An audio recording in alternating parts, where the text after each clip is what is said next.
जय श्री ओम नमः। मंगलमय मंगल करण वीतराग विज्ञान नमुताहि जाते भये अरहंतादि महान करि मंगल करि हो महा ग्रंथ करण के काज जाते मिले समाज सब पावे निज पद राज पावे निज पद राज मिथ्या देवादिक भजे हो है मिथ्या भाव तज तिनको साचे भजो यह हित हेत उपाव यह हित हेत उपाव। मोक्ष मार्ग प्रकाशक नामक यह ग्रंथ है आचार्य कल्प पंडित प्रवर टोडरमल जी साहब की परम उपकारी हितकारी अनुपम रचना। कुगुरु के संदर्भ में चर्चा चल रही थी और कल तक जो बातें कुगुरु के संदर्भ में कही गई थी, कुलादि अपेक्षा से अपने आप को गुरु मानते हैं। बहुत से लोग परंपरा से अपने आप को श्रेष्ठ समझ रहे हैं। बहुत से लोग ऐसे हैं जो पट्ट द्वारा अपने आप को श्रेष्ठ मानते हैं। कितने ही ऐसे भी हैं जो बाहर में किसी प्रकार का वेश धारण करके अपने आप को गुरु मानते हैं। वेश धारण करने वालों की बहुत विस्तार से चर्चा कल हमने आपके बीच में की थी और इतनी बातें कही कि वेश धारण करने में कौन सा धर्म का अंग हो गया। किसी व्यक्ति ने वेश धारण कर लिया तो कौन सा बहुत बड़ा महान काम हो गया। बाहर में तूने स्वरूप बदल लिया, अरे ऊपर से तो तूने मुखौटा बदल लिया, लेकिन अंदर क्या है वो तो बता। अंदर में बदला क्या नहीं बदला? अंदर में तो बदला नहीं और बाहर में मुखौटा बदल जाने से वो व्यक्ति बदल नहीं जाता। अंदर तो वही बैठा का बैठा है, मिथ्यात्व, विपरीत मान्यता, उल्टी मान्यता। और ऊपर ऊपर की स्थिति ऐसी है कि जिसमें ये चेहरा बदलता है। गजब की बात तो यहाँ ऐसी है कि चेहरा भी बदल नहीं सकता। जीवन में चेहरा कैसे बदलेगा? चेहरा तो जो है वही रहेगा। तो बोले चेहरे के ऊपर का वेश बदल लेता है। कहीं चश्मा, कहीं दाढ़ी, कहीं मूछे, कहीं बाल, कहीं टोपी, रूप बदल लिया ऊपर ऊपर से। ये गर्दन के ऊपर के हिस्से के अंदर परिवर्तन कर लिया, कुछ गर्दन के नीचे के हिस्से से परिवर्तन कर लिया, लेकिन इससे कुछ भला होने वाला नहीं है। अनगिनती जन्मों में, अनगिनती कल्पों में कितने भाव बदले, कितने वेश बदले, कितनी परिस्थितियां बदली, लेकिन उन सब के बदलने के बावजूद भी एक नहीं बदलने वाला तत्व इस देह देवालय में विराजमान है। हमारी दृष्टि में वो नहीं आता, उससे वो पूज्य होता है। देखिए यहाँ जो चर्चाएं चली थी कल, उसमें अंतिम प्रकरण अपना यहाँ छूटा था कि स्वांग को देखकर ठगाया जाता है। कहीं ऐसा तो नहीं है हम ठगाए जा रहे हैं? कहीं ऐसा तो नहीं है हम धोखा खा रहे हैं?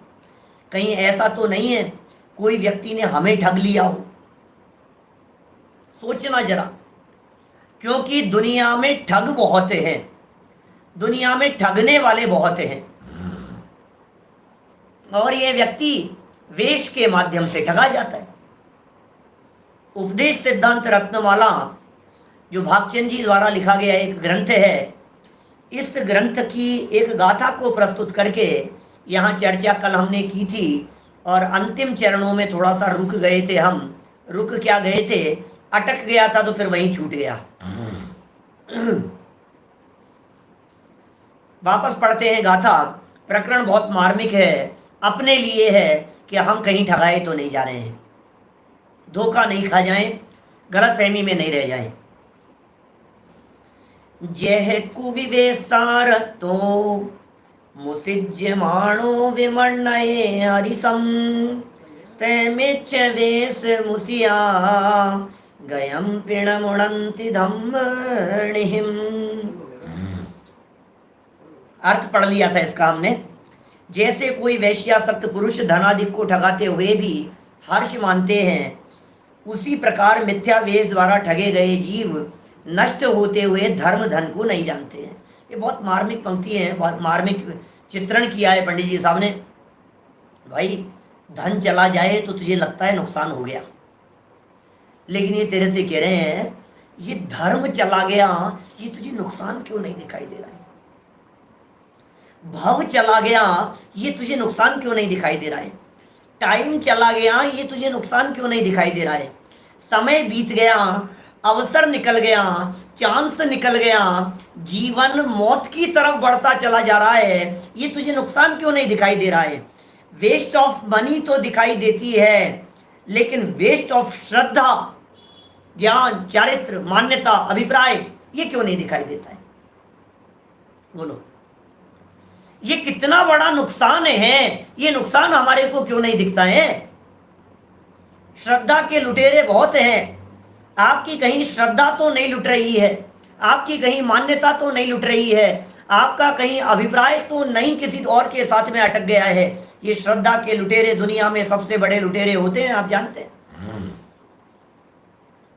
जिस व्यक्ति ने आपका धन लूट लिया उसने अकेला धन लूटा है, लेकिन जिस व्यक्ति ने आपकी श्रद्धा को जीत लिया, इसका मतलब उसने आपका सब कुछ जीत लिया। क्योंकि जहां श्रद्धा जुड़ जाती है ना किसी के साथ में, फिर इसका मतलब वहां ये हो गया कि वहां सब कुछ न्योछावर करने के लिए तैयार है व्यक्ति, सब कुछ देने के लिए तैयार है। आज विवाह होकर के आई हुई लड़की अपने हस्बैंड के साथ में जब श्रद्धा लूट ली उसने, विश्वास जीत लिया उसने, फिर क्या है कि भाई जो कुछ है सब तुम्हारा है, जीवन तुम्हारे लिए है, तुम जो कहो सो सब करने के लिए तैयार है। ये है श्रद्धा का खेल भाई साहब। श्रद्धा के भरोसे ये अंगूठियां उतार करके दे देता है, गले की चैन उतार करके दे देता है, जो चाहो जो देने को तैयार हो जाता है। लेकिन श्रद्धा, बस ये श्रद्धा का लुटेरा कितना बड़ा लुटेरा है, ये लुटेरे हमारे को दिखते नहीं। ये ठगों की चर्चा कर रहे हैं यहाँ। दुनिया में ठगने वाले बहुत हैं, लेकिन किन से ठगे जाते हैं? तो टोडरमल जी ये कह रहे हैं वेश से ठगा जाता है। ये कैसे ठगा गया? ये व्यक्ति चेहरा देख करके ठगा गया। इस चेहरे ने लाखों को लूटा, चेहरा झूठा दिल है सच्चा, पता नहीं ऐसे ऐसी कुछ लाइनें हैं, कोई धूल धूमिल सी याद आ रही है। लेकिन क्या है स्थिति? धोखा ही है नहीं। इस चेहरे ने भोली सूरत है, चेहरा सुंदर दिखाई दे रहा है और ठग रहा है। बस वेश बाहर में धर्मात्मा का दिखाई दे रहा है। वो जो उपगुहन अंग के अंदर कथा आती है, आखिर वे सेठ जी, जिनेंद्र भक्त सेठ, वे क्यों ठगे गए बतलाइए मुझे। कि एक व्यक्ति ब्रह्मचारी का वेश बनाकर, त्यागी व्रती संयमी का वेश बनाकर उनके नगर में आकर उपदेश देने लगा। उन्होंने उनको रख लिया धर्मात्मा जान करके और ठगाए गए। वो तो बात खुल गई, लेकिन यदि वो बात नहीं खुलती तो हम आपसे पूछना चाहते हैं कि ऐसे ऐसे ठगने वाले दुनिया भर में नहीं है क्या? टोडरमल जी ने नीचे कितना खतरनाक उदाहरण दिया है। सोच सोच करके ऐसा लगता है ये कैसा उदाहरण दे दिया है इन्होंने। वेश्या के पास जाने वाला व्यक्ति अपने को ऐसा समझता है कि मजा आ गया, लेकिन यहां ये कह रहे हैं वहां तो ठगाते हुए भी हर्ष समझ रहा है। इसी तरह से यहाँ ठगाते हुए भी धर्म धन नष्ट हो रहा है, इसका विचार विवेक नहीं है। देखिए भावार्थ, इन मिथ्या वेश वाले जीवों की सुश्रुता आदि से अपना धर्म धन नष्ट होता है, धर्म नष्ट हो रहा है, धर्म रूपी धन नष्ट हो रहा है, उसका विषाद नहीं है, खेत खिन्नता नहीं हो रही, और यार कितना नुकसान हो गया, तो ये नहीं लग रहा है आपको मैं कैसे उनके सबमिशन में आ गया, ये नुकसान लगता है कि नहीं? हाँ, कभी देखो, जब सामने वाला व्यक्ति का वो ठगपना पकड़ में आ जाए तब तो इसको लगता है कि हम धोखा खा गए, और यदि उसकी वो चालाकी पकड़ में नहीं आए तो इसे लगता ही नहीं है कि मैं ठगाया गया। जैसे चोर कौन, जगत में एक कहावत चलती है, लोग ऐसा कहते हैं चोर कौन, बोले जो पकड़ में आ जाए, पकड़ में नहीं आए तो साहूकार। बेईमान कौन, जिसकी बेईमानी पकड़ में आ जाए। ठगिया कौन, जिसका ठग पकड़ में आ जाए। ये ऐसा ही स्वरूप है, ऐसा ही दिखता है। अरे भाई अपराधी है, अपराध सिद्ध नहीं हुआ तो दुनिया उसे अपराधी नहीं मानती। इसी तरह से इसने हमें ठग तो लिया था, लेकिन हमने अपने आप को ठगा हुआ महसूस नहीं किया, क्योंकि हमें ऐसा लगा कि सही है। वहां कोई तो, आगे बढ़ते हैं, वहां कोई तो मिथ्या शास्त्रों में जो वेश निरूपित किए हैं उनको धारण करते हैं। कई लोग तो ऐसे हैं जो खोटे शास्त्रों के आधार पर वेश को धारण करते हैं, परंतु उन शास्त्रों के कर्ता पापियों ने सुगम क्रिया करने से उच्च पद प्रारूपित करने में हमारी मान्यता होगी। समझना लाइन क्या लिखी है, टोडरमल जी क्या कह रहे हैं।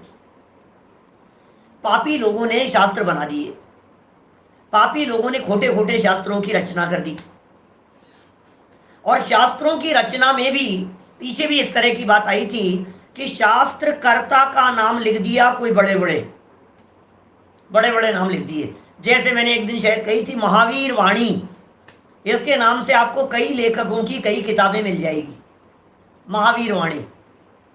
अब महावीर वाणी के अंदर महावीर वाणी है कि तुम्हारी वाणी है, लेखक की वाणी है, लिखने वाले की वाणी है।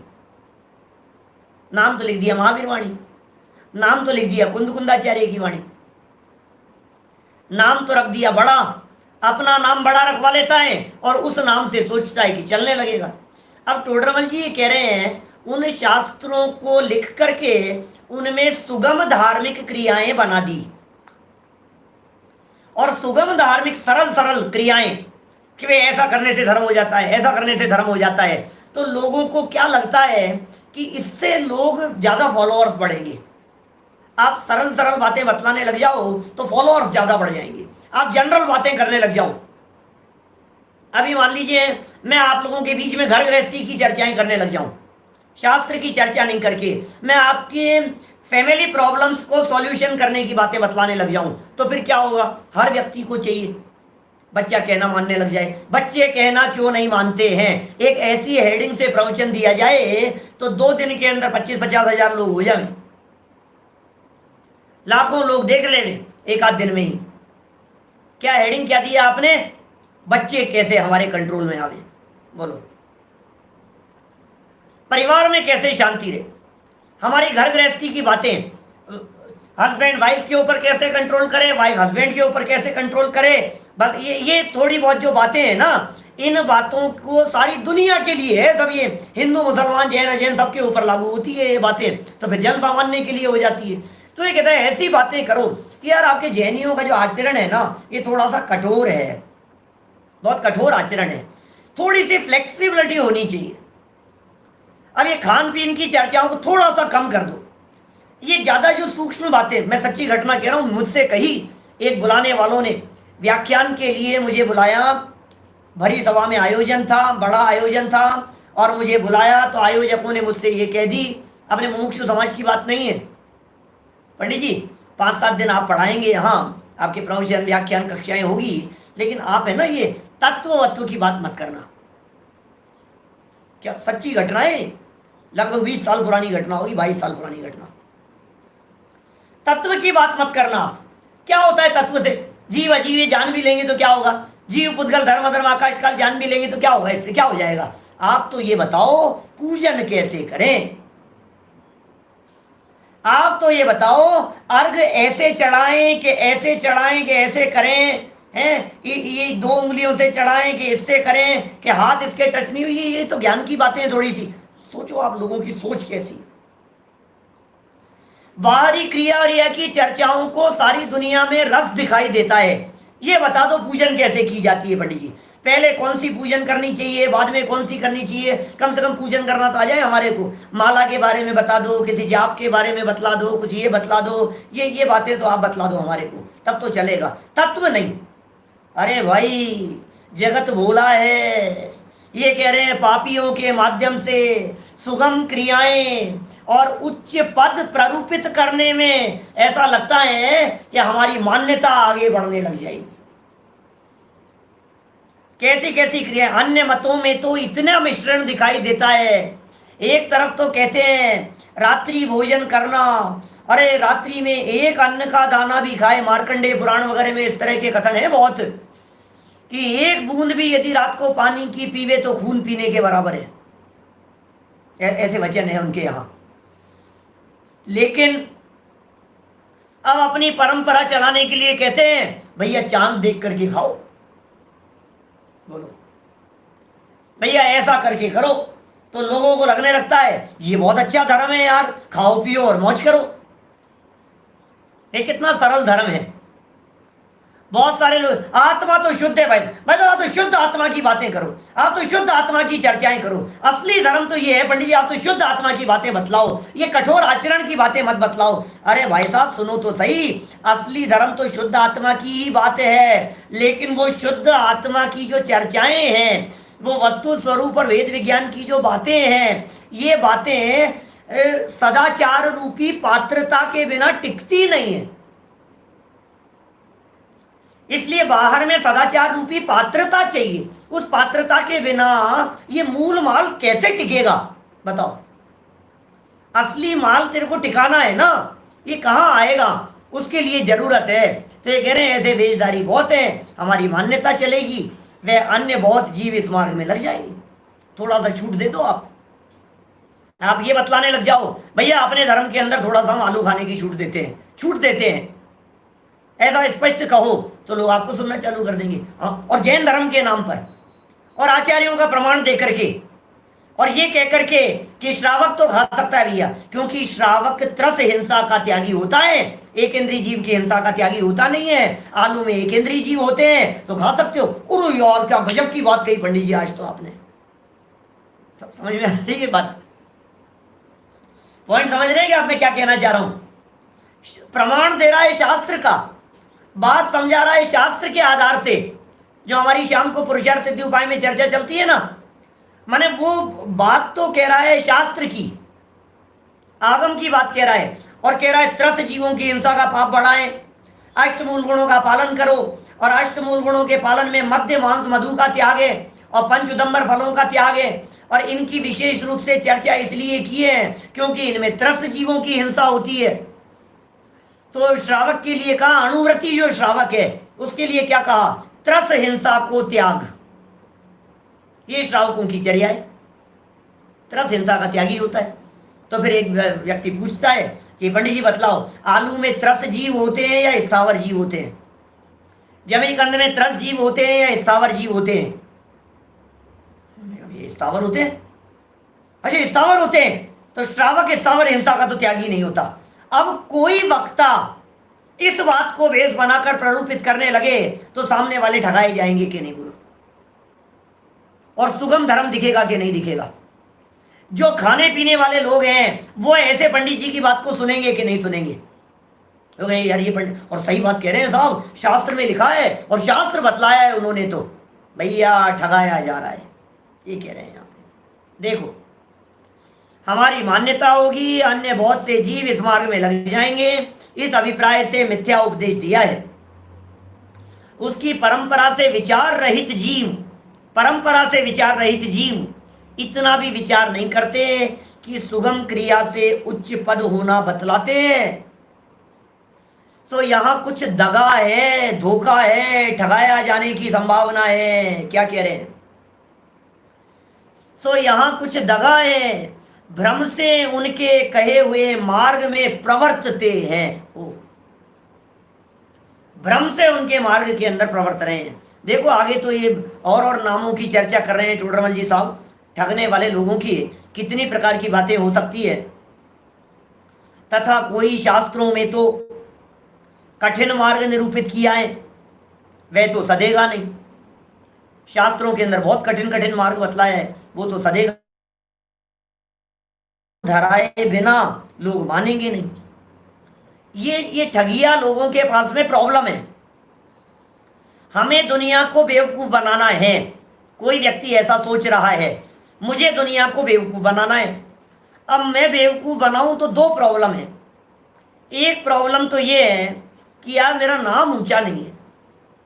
एक प्रॉब्लम तो ये है, थोड़ा सा मेरे नाम के आगे पीछे थोड़े से लग जाए ना, थोड़ी सी डिग्रियां लग जाए, थोड़ा सा संत महात्मा महान ज्ञानी अंतरोन्मुखी अंतर्दृष्टि वाले त्यागी व्रती संयमी तपस्वी तपस्वी सम्राट, ये वो दुनिया भर की ऐसे कुछ नाम लग जाएं तो लोगों को ऐसा लगता है हो बहुत बढ़िया।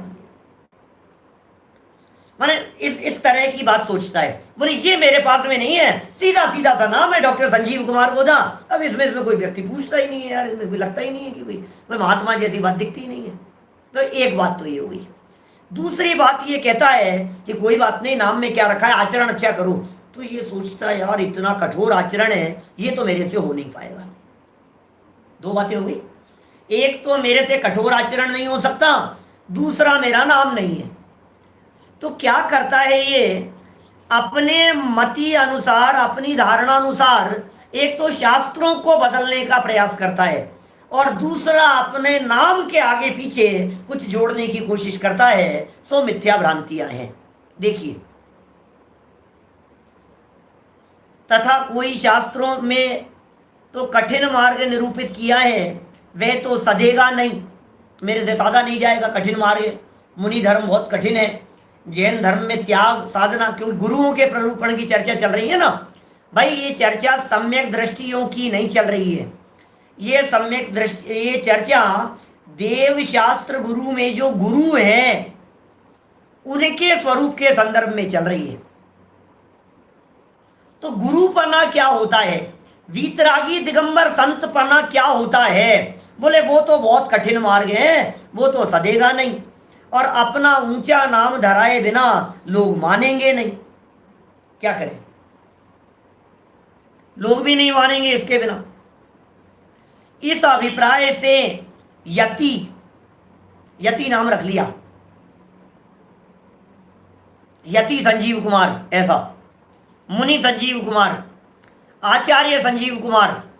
अब आचार्य नाम रख लो, अब बहुत सारे ऐसे नाम धारण अपनी मर्जी से रख लेते हैं, नाम किसी पद के आधार पर रख लेते हैं। जैसे अब आचार्य तो कितने धर्म दर्शनों के अंदर देखे जाते हैं, जिसको देखो उसको देखो सब आचार्य आचार्य आचार्य। अकेले जैनियों की बात नहीं है, हर धर्म दर्शन वाला व्यक्ति अपने साधु संत महात्मा के लिए आचार्य लगाना चाह रहा है। आचार्य हैं, त्यागी हैं, तपस्वी सम्राट हैं, महातपस्वी हैं, ऐसे नाम। उपाध्याय, साधु, साधु शब्द भी कोई कम नहीं है, साधु है साहब, साधु है साहब, सन्यासी है। भट्टारक है, भट्टारक हमारे यहाँ जो चलते हैं 20 पंथ आमनाय के प्ररूपक आचार्य रजनीश, जैसा कह रहे हैं सुनील जी वैसा सही कह रहे हैं आप।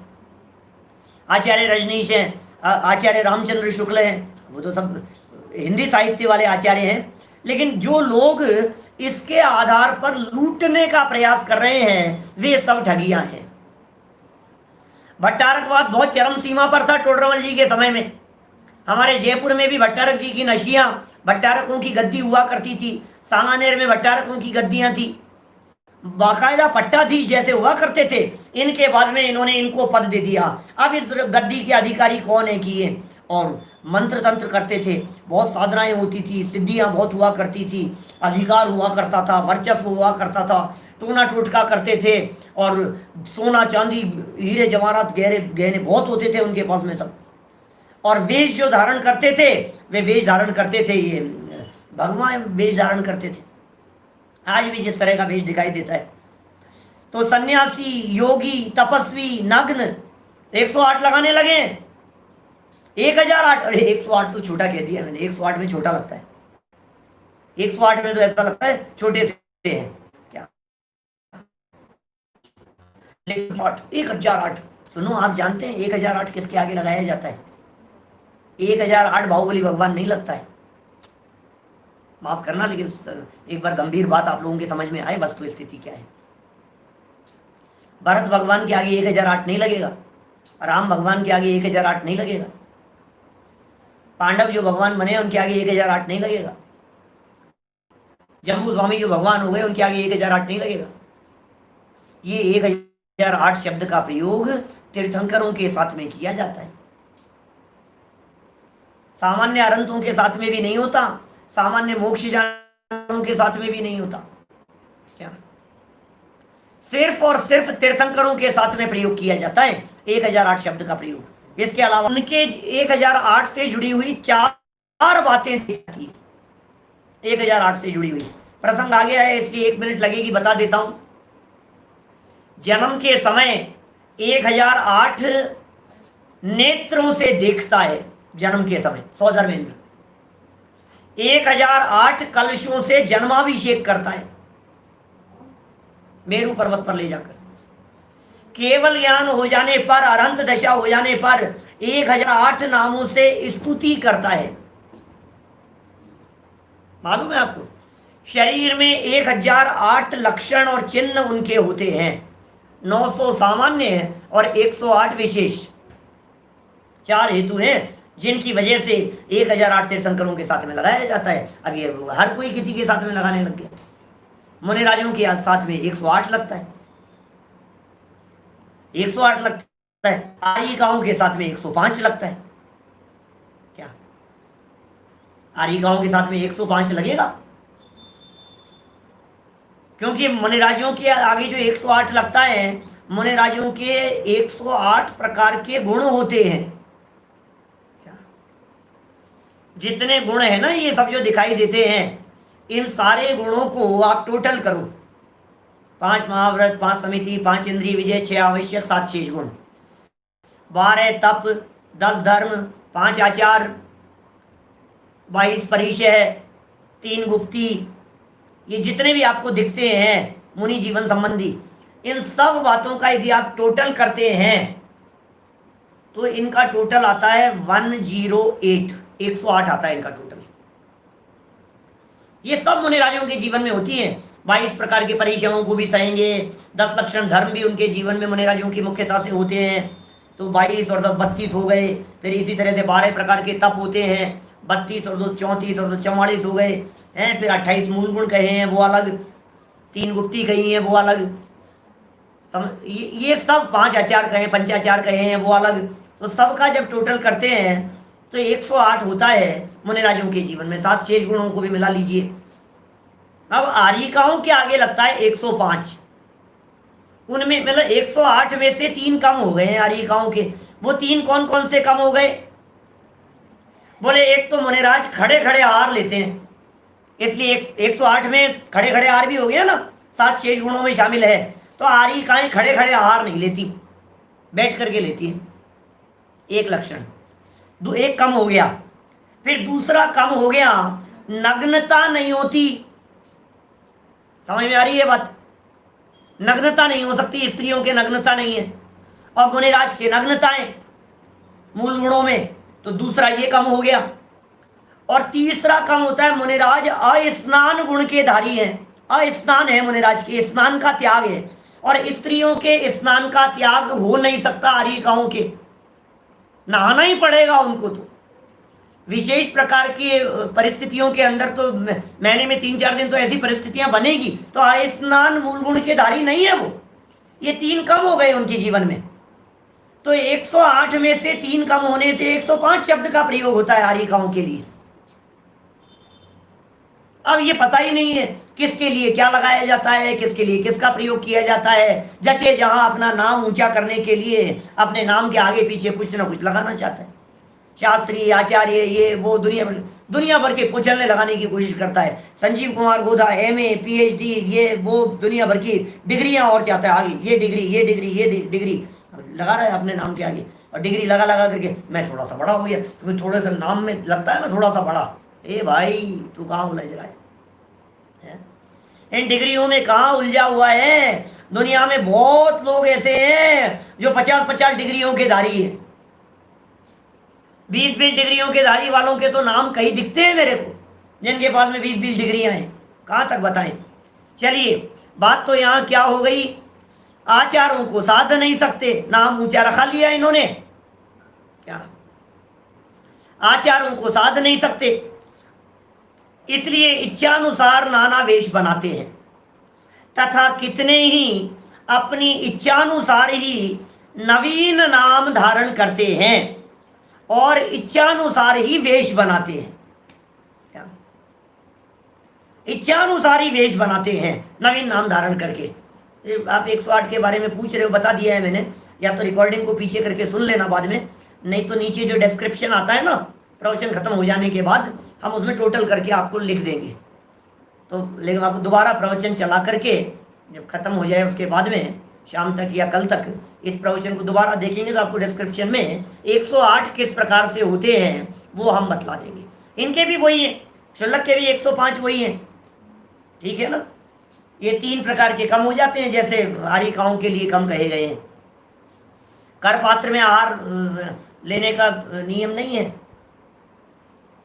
देखिए, तो ये कह रहे हैं कितने ही अपनी इच्छानुसार नवीन नाम धारण करते हैं। अब नाम धर लिया आपने, कुछ भी अपने नाम के आगे लगा लेते हैं, कवि, कवि सम्राट, योगी राज, ऐसे ऐसे बहुत तरह के नाम आ जाएंगे। नवीन नाम धारण करते हैं और इच्छानुसार ही वेश बनाते हैं। इस प्रकार अनेक वेश धारण करने से गुरुपना मानते हैं, सो यह मिथ्या है। अब प्रॉब्लम ये है भाई साहब, नाम ऊंचा देख करके आप मना कर रहे हो, लेकिन ऊंचे नाम वाले ऊंचे व्यक्ति भी तो हो सकते हैं। हो सकते हैं ना, बिल्कुल सही बात है। क्या ऊंचा नाम है किसी का, वो ऊंचा व्यक्ति नहीं हो सकता है क्या? महान लोगों के ऊंचे नाम नहीं हो सकते हैं क्या? हमारे वीतरागी संतों के पहले आखिर आचार्य पद के प्रयोग करते ही है ना, उपाध्याय पद का प्रयोग कर ही रहे हैं, साधु पद का प्रयोग कर ही रहे हैं। तो फिर आचार्य उपाध्याय साधु नाम दिखाई दिया तो उसमें क्या प्रॉब्लम है? कि प्रॉब्लम आचार्य उपाध्याय साधु पदवी में नहीं है, प्रॉब्लम आचार्य के योग्य आचरण तो था नहीं और नाम धर लिया आचार्य, इसमें प्रॉब्लम है। साधुओं के योग्य वीतरागता तो थी नहीं, साधुओं के योग्य संयम तो था नहीं, साधुओं के योग्य ज्ञान वैराग्य तो था नहीं, ये सब तो था नहीं, और क्या हुआ कि जबरन धर लिया गया। बोले उसमें प्रॉब्लम है, क्योंकि ठगने वालों की चर्चा चल रही है। यहां इस दुनिया में ठगने वाले बहुत हैं, उनसे सावधान करने की बात कह रहे हैं। प्रश्न पूछा कितना सुंदर। यहाँ कोई पूछे कि वेश तो बहुत प्रकार के दिखते हैं, उनमें सच्चे झूठे वेश की पहचान किस प्रकार होगी? अब दुनिया में वेश बहुत तरह के दिख रहे हैं, कौन सा वेश सच्चा माने, कौन से वेश को झूठा माने, कौन से पद को बड़ा माने और कौन से को छोटा माने, कैसे समझे हम, ये बताओ। बहुत सुंदर समाधान दिया है। दर्शन पाहुड़ का हवाला दिया है, अष्ट पाहुड़ ग्रंथ का पहला पाहुड़ है दर्शन पाहुड़।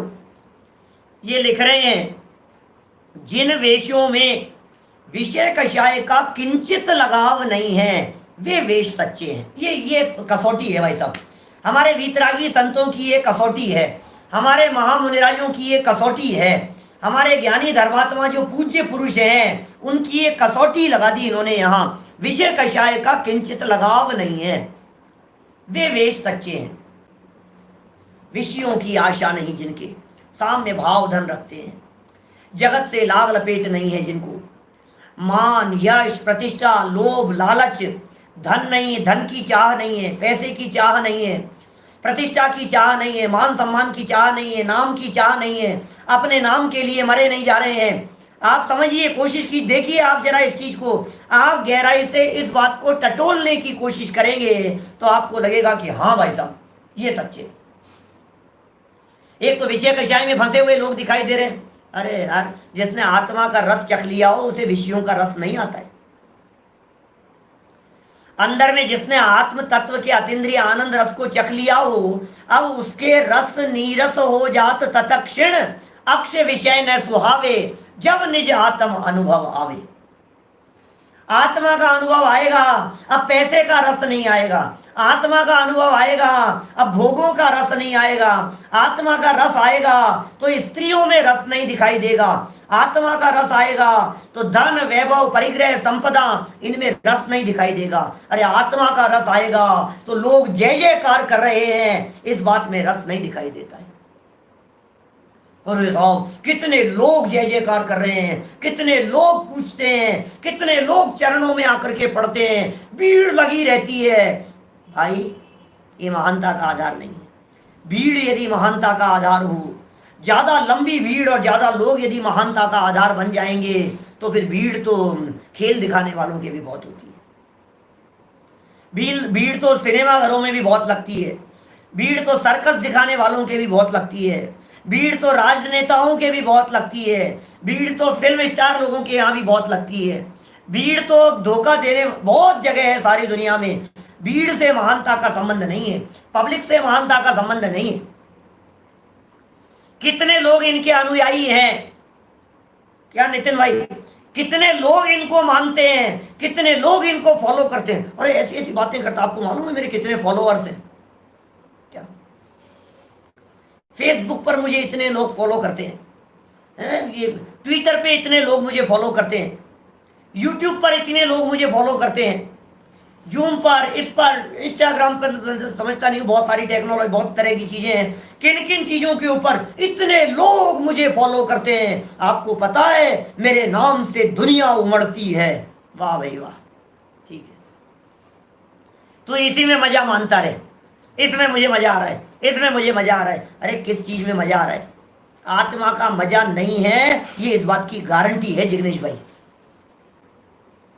जिग्नेश भाई इस तरह की 100% गारंटी है कि आत्मा का आनंद नहीं है, क्योंकि विषयों का आनंद और आत्मा का आनंद दो में से एक ही हो सकता है। देख लो आप या तो आत्मा का आनंद ले लो या विषयों का आनंद ले लो। ये दोनों चीजें एक साथ नहीं चल सकती है। सत्य को संख्या की जरूरत नहीं होती। संजय जी भाई साहब विदिशा वाले बहुत अच्छी बात कही। सत्य को संख्या की जरूरत नहीं होती। अरे सत्य को संख्या की जरूरत होती तो हमारे गुरुदेव अकेले नहीं चले आते, सब छोड़ करके, हजारों लोगों की भीड़ को छोड़ करके अकेले में चले आए। वो क्यों चले आए अकेले में? इसलिए चले आए कि हमें दुनिया से मतलब नहीं है, आत्म कल्याण करना है। सत्य मिल गया है। हम यहां आपसे लाग लपेट रख करके बात नहीं करेंगे। हम आपको धोखे में नहीं रखना चाहते हैं। सच में हमें आपसे कुछ नहीं चाहिए।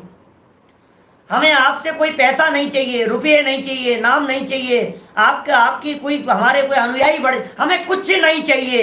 सच्ची बात कहे बिना चूकेंगे नहीं, ये बात समझ लेना। आपको यदि जचती हो तो आप सुनो और नहीं जचती हो तो मत सुनो, कोई बात नहीं, लेकिन बात तो सच्ची यही है। सत्य बात तो ये है भाई साहब। इसलिए सत्य में समझौता नहीं होता, सत्य को भीड़ की जरूरत नहीं होती, सत्य में प्रदर्शन नहीं होता, सत्य में दिखावा नहीं होता। लेकिन प्रॉब्लम ये है, दिखावा तो नहीं होता, लेकिन दुनिया में लोगों को ठगने के लिए वो सत्यवादियों जैसा वेश बनाया जाता है। ये प्रॉब्लम है। इसलिए मैंने आज हेडिंग दिया, कहीं ठगाए तो नहीं जा रहे हैं हम। ये चर्चा नीचे यहां भी फिर वापस कही है टोडरमल जी साहब ने। सुनो जरा क्या कह रहे। गाथा पढ़ ली थी क्या अपन ने? नहीं पढ़ी। जिन वेशों में विषय कषाय का किंचित लगाव नहीं है, वे वेश सच्चे हैं। वे सच्चे वेश 3 प्रकार के हैं, अन्य सर्व वेश मिथ्या हैं। 3 के अलावा चौथी बात पूज्य नहीं है। 3 के अलावा चौथा व्यक्ति पूज्य नहीं है। 3 के अलावा चौथा व्यक्ति अर्घ चढ़ाने योग्य नहीं है।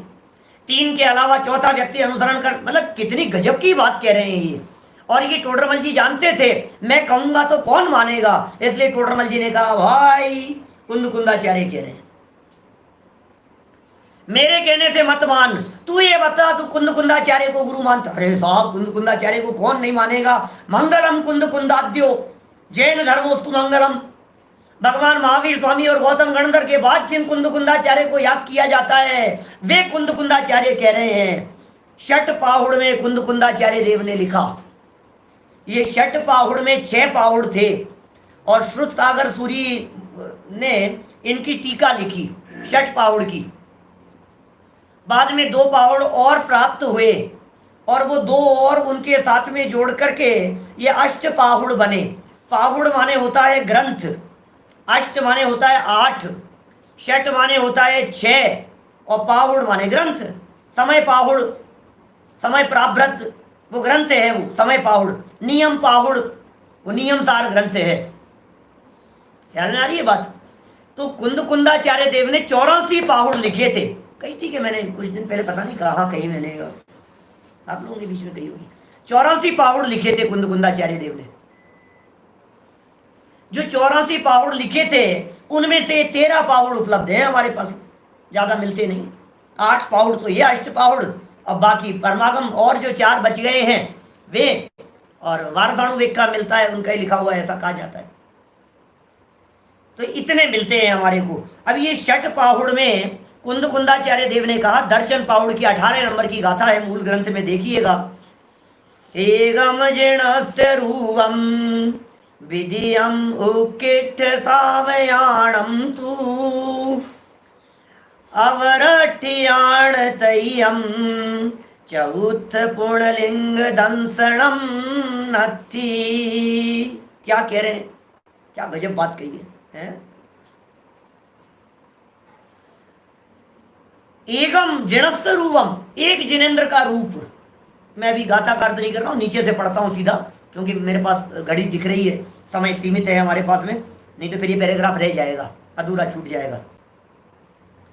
एक तो जिन स्वरूप निर्ग्रंथ दिगंबर मुनि लिंग, भाई साहब ये लिंग पूज्य है, वेश की पूजा है, टोडरमल जी कह रहे हैं। कुंदकुंदाचार्य देव ने कहा है, नग्न दिगंबर वीतरागी निर्ग्रंथ दिगंबर 28 मूल गुणों का पालन करने वाले पीछी कमंडलधारी यदि कोई मुनिराज दिखाई देते हो तो पहला दिगंबर मुनिराजों का रूप पूज्य है। ये वेश निर्ग्रंथ होने चाहिए। निर्ग्रंथ दिगंबर मुनिलिंग कहा है। निर्ग्रंथ, ग्रंथ माने क्या होता है जानते हैं आप? ग्रंथ माने होता है परिग्रह। निर्ग्रंथ दिगंबर मुनिलिंग लिखा है। अकेले कपड़े उतार देने का नाम दिगंबरत्व नहीं है, सच्चा मुनिपना नहीं है, निर्ग्रंथपना साथ में चाहिए। ग्रंथ माने है परिग्रह और निर्ग्रंथ माने है परिग्रह रहित। तो परिग्रह की ग्रंथि जहां खुल गई है उनका नाम है निर्ग्रंथ। समझ में आ रही है बात? ग्रंथ शब्द के कई अर्थ होते हैं, एक ये है ग्रंथ, इसे भी ग्रंथ कहते हैं। दूसरा है मिथ्यात्व, उसका नाम है ग्रंथि। मिथ्यात्व को ग्रंथि कहकर के पुकारा है, मिथ्यात्व की ग्रंथि। एक होती है ग्रंथ माने होता है गांठ। गांठ जानते हैं आप? गांठ लगा देते हैं ना, तो कहते हैं ये गांठ खुलेगी, शास्त्र भी ग्रंथ हो गया। बोले ये जो मिथ्यात्व की ग्रंथि खुल जावे, ये पर के साथ में तन्मयता की जो ग्रंथि बंधी हुई है ये खुल जावे, तब सच्चा मुनिपना होता है। और एक अर्थ यह भी हो गया कि उन्होंने ये जो बांधी है ना, ये जो बटन है, इस बटन का नाम है ग्रंथि। ग्रंथ है ये। नोट जो बांधी, नोट जो लगा दी जाती है ना, अब ये भी ग्रंथि है, बटन में ये ग्रंथ। तो निर्ग्रंथ का वस्त्र रहित, क्योंकि बांधना नहीं है, अब बंधा हुआ नहीं है, अब वो निर्ग्रंथ हो गए हैं। परिग्रह की ग्रंथि जहां नहीं है उसकी बात कर रहे हैं।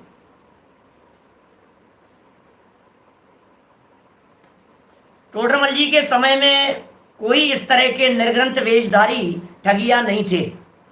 टोडरमल जी का काल इस प्रकार का काल था जिस काल में एक भी दिगंबर संत का सद्भाव पूरे हिंदुस्तान में कहीं भी नहीं था। लगभग 250-300 वर्ष का काल इस तरह का रहा बीच में, जिस समय एक भी दिगंबर संत पूरे हिंदुस्तान में इस धरातल पर नहीं था। कहीं हिंदुस्तान में नहीं था माने बाहर भी नहीं था, ऐसा है। पहला लिंग हो गया। लिंग माने होता है पहचान का चिन्ह। दूसरा है उत्कृष्ट श्रावकों का रूप। उत्कृष्ट श्रावक कौन? 10वीं 11वीं प्रतिमाधारी श्रावक का लिंग, वो पूज्य है, एलक शुल्लक आदि। और तीसरा है आरिकाओं का रूप। यह स्त्रियों का लिंग है। ऐसे यह 3 लिंग तो श्रद्धान पूर्वक हैं, तथा चौथा कोई लिंग सम्यक दर्शन स्वरूप नहीं है। थोड़ा खतरनाक बात समझना क्या कह रहे हैं। इससे नीचे उतरने के बाद ये तो 7वीं प्रतिमाधारी हैं साहब, हम तो ब्रह्मचारी हैं साहब, 7वीं प्रतिमाधारी हैं। ब्रह्मचारी जी हो रहे, ब्रह्मचारी जी को पूजो, नहीं पूजेंगे। 7वीं प्रतिमाधारी पूज्य नहीं होता है। चौथा गुणस्थान वाला तो पूज्य हो ही नहीं सकता है। आज तो दादा के व्याख्यान में कितना खुलासा आया इस बात के बारे में। चतुर्थ गुणस्थानवर्ती पूज्य नहीं है, अर्घ चढ़ाने जैसा व्यवहार नहीं है। अब ऐसे तो हमारे पिताजी को भी पूज्य कहते हैं, पूज्य पिताजी, वो व्यवहार की बातें अलग है। पूज्य गुरुदेव श्री, वो पूज्य कह दो आप। लेकिन जो यहाँ 3 वेश जो जैन आमनाएं के अंदर जो पूज्य कहे गए हैं, वो पूज्य का व्यवहार संयमियों के आधार पर है, अविरति पूज्य नहीं है। चारित्र की पूजा है हमारे यहाँ। और सम्यक दर्शन के संदर्भ में आज कितना खुलासा हुआ कि भाई साहब आप सम्यक दर्शन यदि पूज्य हो जाएगा तो पीछे भी टोडरमल जी ने कहा था सौधर्मेंद्र को भी पूजो ना यार, आप थोड़ा सा सम्यक दर्शन की गारंटी है उसके। सर्वार सिद्धि के देवों को भी पूजने लग जाओ ना आप, सम्यक दर्शन की गारंटी है भैया चौथे गुणस्थान की। क्षेयोपशम सम्यक्त्व है। सुनो, आप ये कहेंगे साहब चौथे गुणस्थान में क्षेयोपशम सम्यक्त्व है, गिर जाता है पता नहीं लगता है, तो मुनि अवस्था में भी तो ऐसा हो सकता है ना कि कब 6ठे 7वें गुणस्थान में थे और कब 6ठे 7वें गुणस्थान से नीचे गिर गए। ये बात वहां भी तो हो सकती है कि नहीं? क्या भाई 6ठे 7वें गुणस्थान से नीचे गिर गए मुनिराज, और वेश तो नग्न दिगंबर है, तो पीछे कमंडल साथ में। इसलिए भी ये भी एक कारण है, ध्यान देना, मार्मिक बातें कह रहा हूं भाई, अन्यथा नहीं लेना।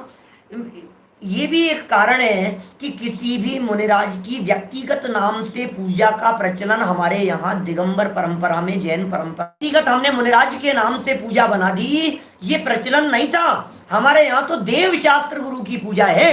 महावीर भगवान की पूजा तो अलग से होगी, आदिनाथ भगवान के नाम से पूजा तो हो सकती है, लेकिन एक मुनिराज के नाम से अलग से पूजा। अब ये बात अलग है कि सम्मान की दृष्टि से हमने फिर कुंदकुंदाचार्य की बना दी, फिर बन गई, फिर चलने लग गई सब, लेकिन ये सच्चाई है। क्यों? क्योंकि हमने तो उनकी पूजा बना दी, और अभी तो वे 6ठे 7वें गुणस्थान में थे, उनका गुणस्थान गिर गया, वे आचरण से भ्रष्ट हो गए, अब आपने उनकी पूजा बना दी। अब कैसे चलेगा बताओ? बहुत प्रैक्टिकल बात है। देव शास्त्र गुरु की पूजा में हमारे यहाँ गुरु पद वंदन योग्य है, और गुरु दिखाई देते हैं तो गुरुओं को हम व्यक्ति यदि आएंगे, गुरु हम पड़गान किया और हमारे यहाँ कोई दिगंबर संतों का आहार हुआ तो पूजन करेंगे, उनकी बराबर पूजन की जाएगी। 3 वेश पूज्य हैं। ये कह रहे हैं गुणस्थान गिर भी गया, लेकिन वेश यदि बराबर दिखाई दे रहा है, वेश में यदि फर्क नहीं पड़ा है, पीछे कमंडल और मूल गुणादिक का पालन यदि यथावत चल रहा है, विषय कषाय का पोषण यदि नहीं कर रहे हैं, विषय कषाय का उपदेश नहीं दे रहे हैं, जीवन में यदि विरक्ति दिखाई दे रही है, तो फिर वे तीनों लिंग पूज्य हैं हमारे यहाँ। भावार्थ पढ़ता हूं, समय हो गया है। बात तो यहाँ उदाहरण देकर के कई ठगने वालों की। देखो भावार्थ में क्या लिखा, भावार्थ शायद वहीं का भावार्थ है, तो जयचंद जी छाबड़ा का लिखा हुआ भावार्थ है। इन 3 लिंग के अतिरिक्त अन्य लिंग को जो मानता है वह श्रद्धानी नहीं है, वह मिथ्या दृष्टि है। इन 3 के अलावा यदि और किसी को मानता है तो, तथा इन वेशियों में कितने ही वेशी। अब साहब आपने तो कह दिया कि पीछी कमंडल वालों को पूछो, आपने तो कह दिया कि आर्यिकाओं को पूजो, आपने तो कह दिया हिलक शुल्लक पूज्य हैं, ये सब पूज्य हैं साहब। जनागम में लिखा है, कुंदकुंदाचार्य देव लिख रहे हैं, इनके अलावा दुनिया भर के वेश इधर उधर के जो पीछे कहे थे ना, पीछे पगड़ी लगा ली, टोपी लगा ली, ये लगा ली, दाढ़ी बढ़ा ली, ये कर लिया, डबार बढ़ा, ये सब पूजनीय नहीं है, वो सब नहीं थे। तो कह रहे हैं वो सब तो थे ही नहीं। अब जिनका ये दिखाई दे रहा है क्या उनको सबको पूज ले? अब तो बात बराबर है। तो कह रहे हैं इन वेशियों में कितने ही वेशी अपने वेश की प्रतीति कराने के अर्थ किंचित धर्म के अंग को भी पालते हैं। जिस प्रकार खोटा रुपया चलाने वाला उसमें कुछ चांदी का अंश भी रखता है, उसी प्रकार धर्म का कोई अंग दिखाकर अपना उच्च पद मानते हैं। नकली नोट चलाना हो तो असली जैसा दिखेगा तो चलेगा। टोडरमल जी के समय में सिक्के चलते थे, चांदी के सिक्के, अपन भी देखते हैं पुराने, 1 रुपया लिखा रहता है उनके ऊपर। किंग वगैरह के जो आते हैं पुराने चांदी के सिक्के, 1 रुपया लिखा रहता है। एलिजाबेथ वगैरह के पुराने, और भी बहुत हैं इस तरह के, किंग एडवर्ड वगैरह के इनके जो सिक्के हैं चांदी के सिक्के, बोले वो भी तब चलेगा जब उसमें चांदी की मिलावट थोड़ी सी दिखेगी, थोड़ा तो दिखे, नहीं तो दिखेगा कैसे। विनीत जी वैसे सही लिख रहे हैं, देवशास्त्र गुरु का स्वरूप कभी नहीं बदलता, ये मैंने लिखा अपनी कालचक्र वाली पुस्तक में अंतिम प्रश्नोत्तरों के अंदर। काल कोई भी हो, स्वरूप कभी नहीं बदलता है। ये कह रहे हैं खोटा चलाना है आपको, तो क्या करेंगे बोलो, असली साधु जैसा दिखाना पड़ेगा ना, बाहर में तो असली संत जैसा दिखाना पड़ेगा ना, तब तो चल पाएंगे। दुनिया में जितने टीवी की स्क्रीन पर बाबा लोग दिखाई देते हैं, उनमें से कौन व्यक्ति ऐसा होगा जो ये कहेगा हिंसा करना चाहिए, झूठ बोलना चाहिए, चोरी करना चाहिए, कुशील व्यभिचार करना चाहिए। उपदेश तो यही देंगे ना कि नहीं करना चाहिए, बातें तो यही कहेंगे ना, जैन धर्म की मिलावट की। जैन धर्म की बात करेंगे तो स्यादवाद की बात करेंगे, अनेकांत की बात करेंगे, तो लोगों को लगेगी नहीं बात तो सच है, अरे साहब धर्म की बात है, भाई साहब धर्म की बात है। माने असली चीज के साथ में नकली थोड़ा बहुत मिलेगा तब जाकर के उनकी नकली चल पाएगी, नकली के साथ में असली थोड़ा बहुत दिखेगा तो। इसलिए भाई ठगने के स्थान दुनिया में बहुत है, वेश के आधार पर नहीं ठगे जाएं, लेकिन वेश ही पूज्य है, यह भी बात यहाँ कह दी गई है। वेश ही पूज्य है, वेश के बिना आप पहचान नहीं पाएंगे। हमारे घर के बाहर एक गाय आकर के खड़ी हो गई, हम उसे सम्यक दृष्टि मान करके कैसे पूछ सकते हैं, बताइए, हमें क्या पता कि वो सम्यक दृष्टि है या नहीं। सम्यक दृष्टियों का कोई वेश नहीं होता, सम्यक दृष्टियों की कोई पहचान का चिन्ह नहीं होता। सम्यक दृष्टि पैंट शर्ट पहन सकता है तो जींस टी शर्ट भी पहन सकता है, कुर्ता पजामा भी पहन सकता है तो धोती कुर्ता भी पहन सकता है। सम्यक दृष्टियों का कोई वेश नहीं है। सींग वाला भी सम्यक दृष्टि हो सकता है, त्रियंच गति का जीव, पूंछ वाला भी सम्यक दृष्टि जीव हो सकता है। किसको पूजोगे आप? इसलिए सम्यक दृष्टि नहीं, व्रती लोग जो हैं, और व्रती में भी अकेला दूसरी प्रतिमा वाला नहीं, सातवीं प्रतिमा वाला नहीं, इसका मतलब पंचम गुण स्थान में भी उत्कृष्ट श्रावक जो होगा वही पद पूजने योग्य है। एलक शुल्लक जैसा जो पद दिखाई देता है, आर्यिकाओं का और मुनिराजों का जो पद दिखाई देता है, वे ही पद वास्तव में पूजने योग्य दिखते हैं। इसलिए हम ठगाए न जाएं, ये सावधानी रखते हुए, तत्व ज्ञान का अवलंबन लेते हुए, और कहीं यदि किसी जगह पर आपको कुछ घबराहट हो रही हो तो आपका ज्ञान, आपका विवेक वो आपके लिए आधारभूत होगा।